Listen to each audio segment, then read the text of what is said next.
on the off ramps. Seems to be what usually happens. I know, really, same day. You know, some people look at the snow, though, and they see dollar signs. As in, how much is this going to cost us? Justin Williams has been talking to those bean counters tonight. He is live in Milwaukee tonight. Justin, a story without food? Yeah, for right now. I'll tell you this, guys. We'll focus on the weather, even though we're thinking about food right now. At least some of us is getting close to dinner time. A few weeks ago, when Punxsutawney Phil, that groundhog, did not see his shadow, it got some folks excited about the potential for an early spring and subsequently a low limit on the salt spreading and the snow spending. Andre Nixon got his rig on the road early Friday. Good morning. The roads were, very, very difficult to drive on. Speeding was very, very slow. Stopping was critical. But Nixon explains the city of Milwaukee's Department of Public Works helped clear a path.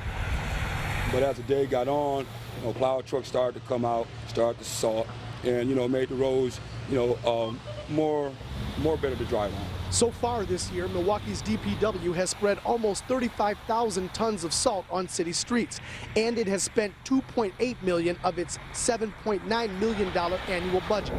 Meanwhile, it's been a typical season for us for salt usage and for budgetary purposes. In Washington County, Assistant Highway Commissioner Chris Walter says his department is about halfway through its seasonal salt supply, which is pretty much what's expected at this point.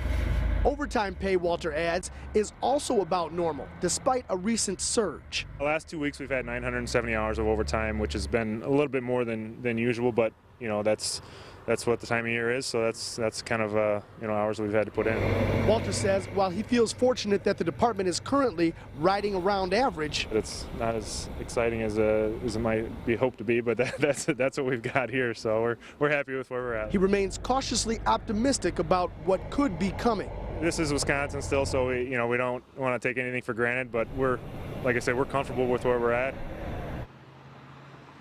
Now, those numbers may be encouraging right now, but you also have to remember the fact that not only do you have to consider how much it costs to clear the snow for the rest of the season, you also have to factor in how much it costs to clear the snow at the end of the year.